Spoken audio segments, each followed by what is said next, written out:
Hello అండి, అందరికీ నమస్కారం. Welcome to my YouTube channel. అందరూ బాగున్నారనుకుంటున్నానండి. ఇక్కడ ఒక ఫ్రెష్ మార్నింగ్తో అయితే డే స్టార్ట్ అవుతుంది, ఎందుకంటే ఇక్కడ వర్షం పడుతుంది కాబట్టి. ఇది ఒక డైలీ వ్లాగ్ అండి, కానీ నేను మీతో చెప్పినట్టుగా ఒక మంచి ఇన్ఫర్మేషన్ అయితే మీతో షేర్ చేసుకోబోతున్నాను.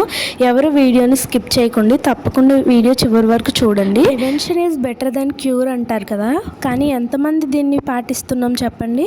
ప్రివెన్షన్ మాట పక్కన పెడితే ఏదైనా ఒక డిజార్డర్ వచ్చిన తర్వాత దాన్ని తగ్గించుకోవడానికి నానా తిప్పలు పడుతున్నాము ప్రజెంట్ ఉన్న జనరేషన్లో.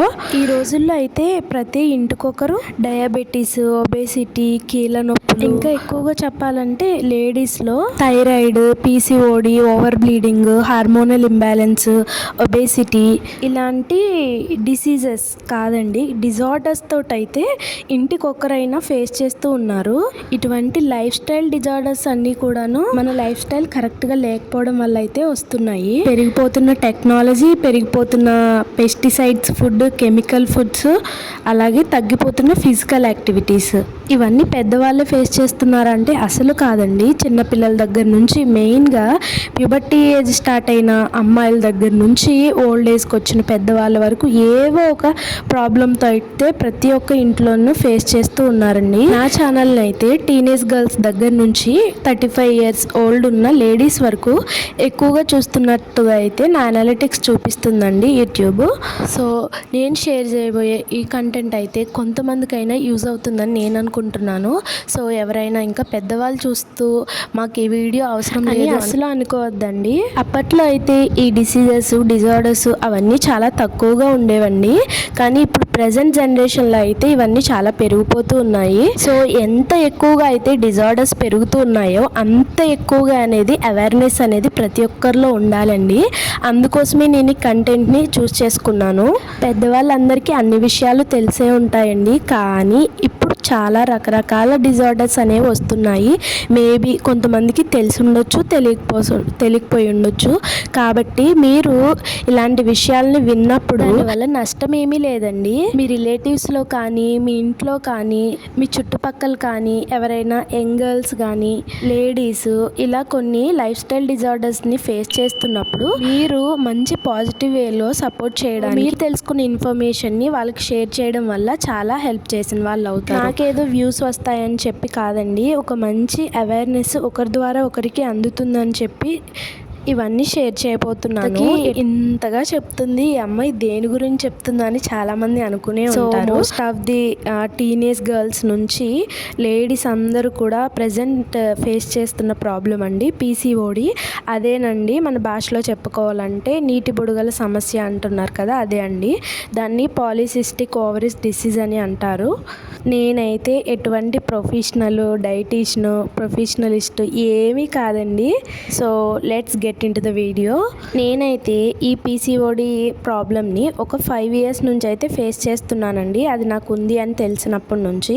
సో ఇవన్నీ కొంచెం సెన్సిటివ్ మ్యాటర్స్ అండి. ఇవన్నీ మనం పబ్లిక్లో షేర్ చేయాలంటే కొంచెం ఆలోచించాల్సిన విషయమే, ఎందుకంటే మన వీడియోస్ని ఫ్రెండ్స్, ఫ్యామిలీ మెంబర్స్ ఇలా అందరూ చూస్తూ ఉంటారు. నేను ముందే చెప్తున్నానండి, నేనైతే ఎటువంటి సింపతి కోసం కానీ లేకపోతే నామూషి కానీ ఇలా ఏం లేదు. ఎందుకంటే ఇప్పుడు నేను ఇలా వీడియో చేయడం వల్ల నాలాంటి సిచ్యువేషన్లో ఉన్న వాళ్ళు నాతో చాలామంది అమ్మాయిలు అయితే కనెక్ట్ అవుతారండి. అంతేకాకుండా కొంచెం ధైర్యంగా కూడా ఉంటుంది. ఓహో ఇలాంటి వాటికి ఓవర్కమ్ చేయడానికి మనం ఇలా చేయాలని అయితే ఒక ఐడియా ఉంటుంది.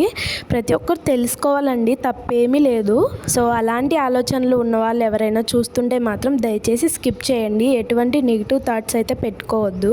ఎందుకు నేను ఇంత గట్టిగా చెప్తున్నాను అంటే, నాకు పీసీఓడి స్టార్ట్ అయినప్పుడు లిటరల్గా చెప్తున్నానండి, మా ఫ్యామిలీలో కానీ ఫ్రెండ్స్లో కానీ ఇలా నాకు దీని గురించి ఒక అవేర్నెస్ ఇవ్వడానికి ఎవ్వరూ లేరండి. అందులోనూ మనం ఎవరితోనూ షేర్ చేయము, మొహమాటము ఇవన్నీ ఉంటాయి. డైరెక్ట్గా డాక్టర్ దగ్గరికి వెళ్ళిపోతాము, మెడికేషన్ ఇచ్చేస్తారు, అవి వాడేస్తాము, మన బాడీ అంతా కూడాను పాడైపోతుంది తప్ప మనకు వచ్చిన డిజార్డర్ని, మనకి ఇది డిసీజ్ కాదండి, డిజార్డరు, దీన్ని తగ్గించుకోలేకపోతాము. సో అలా అస్సలు కాదండి. మెడికేషన్ ఒక్కటే దీనికి సొల్యూషన్ అయితే అస్సలు కాదు. నేను గట్టిగా చెప్తాను, చెప్తున్నాను. ఖచ్చితంగా లైఫ్ స్టైల్ని అయితే చేంజ్ చేసుకొని, మన ఫుడ్ హ్యాబిట్స్ చేంజ్ చేసుకొని, ఫిజికల్ యాక్టివిటీస్ చేసుకుంటూ, యోగా, ప్రాణాయామం ఇలాంటివన్నీ చేసుకుంటూ డాక్టర్ ఇచ్చిన మెడికేషన్ ఫాలో అవ్వాలండి. అప్పుడు మాత్రమే మనకి చేంజ్ అనేది కనిపిస్తుంది. ఈ విషయం అయితే నాకు ఒక 4-5 ఇయర్స్ తర్వాత అయితే అర్థమైందండి. సో నేను అర్థం చేసుకున్న విషయాలన్నిటినీ కూడా నేను షేర్ చేయాలి, ఒక్కరికైనా యూస్ కావాలని అయితే అనుకుంటున్నాను కాబట్టి షేర్ చేస్తున్నాను. సో మాకు మ్యారేజ్ అయిన ఒక 6 monthsకి అలా అయితే నాకు పీరియడ్స్ ఇర్రెగ్యులర్ అవ్వడం స్టార్ట్ అయ్యాయండి. సో మరీ లేట్ అలా కాదు, ఒక 2 months అలా దాటిందనమాట. సో అప్పుడు కంపల్సరీ ఎవరైనా సరే ఏమనుకుంటారు, ప్రెగ్నెన్సీ కన్ఫర్మ్ అయింది అనుకుంటారు కదా. సో నేను కూడా అలాగే అనుకున్నాను. సో టెస్ట్ చేసుకుంటే నెగిటివ్ వస్తుంది. ఇంకా అత్తయ్య వాళ్ళు, అమ్మ వాళ్ళు అయితే అదే అని ఫిక్స్ అయ్యారనమాట. సో 2-3 times అయితే ప్రెగ్నెన్సీ టెస్ట్ చేసుకున్నాను, నెగిటివే వస్తుంది. సో అప్పుడు కరోనా టైం కూడా అనమాట. ఒకవైపు ఇది కన్ఫర్మ్ అవ్వట్లేదు, పీరియడ్స్ రావట్లేదు, ఏం చేయాలో అర్థం కాలేదు. సో 3 months అలా అయిపోయింది అనుకుంటా. ఆ తర్వాత అయితే నాకు పీరియడ్ వచ్చిందండి. సో మళ్ళీ కొన్ని మంత్స్ తర్వాత హైదరాబాద్ వెళ్ళిన తర్వాత అయితే నేను హాస్పిటల్కి వెళ్ళాను చెకప్కి. సో డాక్టర్ గారు అయితే పెల్విక్ స్కాన్ తీసి తర్వాత చెప్పారండి, నీకైతే ఇలా నీటి బుడగలు స్టార్ట్ అవుతున్నాయమ్మా, చాలా మైల్డ్గా ఉన్నాయి, నువ్వు అసలు వాటిని పట్టించుకోవాల్సిన అవసరం లేదు, నాకు ఇలానే చెప్పారండి, అందుకే చెప్తున్నాను అని చెప్పి కొన్ని మెడిసిన్ ఇచ్చారండి. అప్పుడు అసలు వాటి గురించి మా ఇంట్లో వాళ్ళకి కానీ ఎవరికి కూడా ఏం తెలియదండి దాని గురించి, అసలు నేను పట్టించుకోలేదు కూడాను. సో కొన్ని మెడిసిన్ వేసుకున్నాను, అయిపోయింది. ఇంకా మళ్ళీ తర్వాత నుంచి అలాగే ఇర్రెగ్యులర్ పీరియడ్స్ స్టార్ట్ అయ్యాయి నాకు. సో అలా 1 year దాటిపోయింది. ఇంకా ఆబ్వియస్లీ అందరూ ఏమంటారు, ఇంకా ప్రెగ్నెన్సీ ప్లాన్ చేయట్లేదా ఇలా అనుకుంటారు కదా. అసలు ఐడియా లేదనమాట. పీసీఓడి అనేది ఒకటి ఉంటే ప్రెగ్నెన్సీ కూడా రావడానికి ఇబ్బంది అవుతుంది అని అప్పుడు తెలియదు నాకు. సో అమ్మ అయితే హాస్పిటల్కి తీసుకెళ్ళడం స్టార్ట్ చేసిందండి. నేను వెళ్తూ ఉన్నాను. ఫస్ట్ టైం వెళ్ళడానికి, నెక్స్ట్ టైం వెళ్ళడానికి అప్రాక్స్ ఒక 6 months అలా గ్యాప్ వచ్చినట్టుందండి. ఇంకా ఈ టైంలో అయితే నాకు నీటి బుడగలు బాగా పెరిగిపోయాయి. ఇదంతా కూడా నేను ఇప్పుడు నాకు అర్థమైంది కాబట్టి చెప్తున్నాను, అప్పుడు ఏం తెలియదండి. సో వెళ్ళిన ప్రతి చోట నీకు వాటర్ బబుల్స్ ఉన్నాయమ్మా అని మెడిసిన్ ఇస్తున్నారు, నేను వస్తున్నాను, ఇదే జరుగుతూ ఉండేది. అందుకే చెప్తున్నానండి ఇన్నిసార్లు, మన ఇంట్లో కానీ మనకి కానీ ఒక అవేర్నెస్ అని ఏదైతే ఉండాలి ప్రజెంట్ ఉన్న ప్రాబ్లమ్స్ పట్ల. ఏదో ఉన్నాంలే, తిన్నాంలే, డాక్టర్స్ ఉన్నారులే, మెడిసిన్ వాడదాంలే ఇలా అని అస్సలు అనుకోకూడదండి. ఎందుకంటే వాళ్ళ బిజీ షెడ్యూల్ వాళ్ళకు ఉంటుంది. ఏదో మనం వెళ్తే చెకప్ చేసుకొని కొంచెం ఇనిషియల్గా చెప్తారు, అంతకు మించి ఉండదు. మనమే అన్నీ తెలుసుకొని ముందుకెళ్తూ ఉండాలి. నిజం చెప్తున్నానండి, ఒక్క డాక్టర్ గారు కూడా నీకు ఇప్పుడు నీటి బుడగల సమస్య ఇలా ఉంది, నువ్వు ఇలా లైఫ్ స్టైల్ చేంజ్ చేసుకోవాలి, లేకపోతే ఇవి వాడాలి, ఏమీ చెప్పలేదండి. సింపుల్గా మెడిసిన్ ఇచ్చి పంపించేవాళ్ళు. ఇప్పుడు నాకు అన్నీ అర్థమయ్యాక చెప్తున్నానండి, పీసీఓడికి పర్టికులర్ మెడిసిన్ అంటూ ఏదీ లేదు. ఒక 3.5 years అయితే నేను టైం అంతా మెడికేషన్కే యూజ్ చేశానండి. చెప్పాలంటే వేస్ట్ చేశాను. అప్పుడు నేను చేసిన మిస్టేక్ ఏంటంటే, నేను మ్యారేజ్కి ముందు వరకు స్టడీస్, జాబ్ చేసుకుంటూ చాలా యాక్టివ్గా ఉండేదానండి. సో మ్యారేజ్ అయిన తర్వాత అయితే మా హస్బెండ్ 1 year మేము చెన్నైలో ఉన్నామండి. అది కరోనా టైం అనమాట. సో కొన్ని మంత్స్ వరకు అయితే వండుకోవడము, తినడము, అలా ఇంట్లో ఉండడం అదే పని కదండి. అంటే బాడీకి ఒక్కసారిగా రెస్ట్ దొరికేసి హార్మోన్ అన్నీ కూడా ఇన్బ్యాలెన్స్ అయిపోయాయండి. ఒకసారిగా చాలా వెయిట్ గెయిన్ కూడా అయిపోయాను. మనకి అయితే అలా తెచ్చి పెట్టుకున్నామని నాకు అర్థమైంది. ఇవి ఒక్కటే కాదండి, కొన్ని నేను ముందు చేసిన మిస్టేక్స్ కూడా ఉన్నాయి. అవన్నీ నేను నెక్స్ట్ వీడియోలో అయితే షేర్ చేసుకుంటాను. ఇన్ని ఇయర్స్ నా ఎక్స్పీరియన్సెస్ నుంచి అయితే నేను గుణపాఠాలు నేర్చుకొని నా బాడీకి ఏం ఫుడ్ పడుతుంది, ఫిజికల్ ఎక్సర్సైజ్ ఏంటి, ఇన్ని రీసెర్చ్ చేసుకొని నాకు తగినట్టుగా నేనైతే ఇలా నా లైఫ్ నేర్చుకున్నానండి. సో ఇదన్నమాట నా పీసీఓడి జర్నీ. సో ఇప్పుడు నా వీడియో చూసిన వాళ్ళలో కొంతమంది అయినా నాకు కనెక్ట్ అయ్యే ఉంటారని అయితే అనుకుంటున్నాను.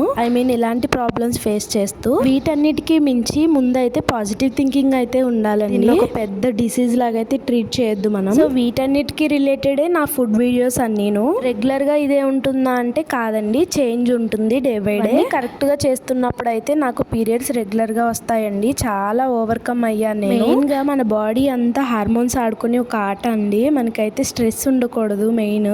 నా వీడియో ఇంకా బ్యాక్గ్రౌండ్లో నేను చెప్పిన విషయాలు ఎలా అనిపించాయి అనేది కామెంట్ రాయడం మర్చిపోకూడదండి. ఏమైనా మిస్టేక్స్ ఉంటే చెప్పండి, రెక్టిఫై చేసుకుంటాను. నా వీడియో చివరి వరకు చూసిన వాళ్ళకి థ్యాంక్ యూ సో మచ్ అండి. లైక్ ఇచ్చారంటే ఈ వీడియో ఇంకొకరికి ప్రమోట్ అవుతుందండి. ప్లీజ్ లైక్ చేసి సబ్స్క్రైబ్ చేసుకుని వేరే వాళ్ళకి షేర్ చేయండి. నన్ను సపోర్ట్ చేసిన వాళ్ళు అవుతారు. మీకు ఆఫ్ కోర్స్ బోర్ వచ్చి ఉండొచ్చు, కానీ ఒక విషయం గురించి అవేర్నెస్ వచ్చింది అనుకుంటున్నాను. వీడియోలో ఓన్లీ నా ఎక్స్పీరియన్స్ షేర్ చేసుకున్నా అండి. ఈ వీడియోలో ఓన్లీ నా PCOD జర్నీ షేర్ చేశానండి. వీడియోస్ లో చాలా కంటెంట్ షేర్ చేయబోతున్నాను. Stay tune to my channel. Thank you so much.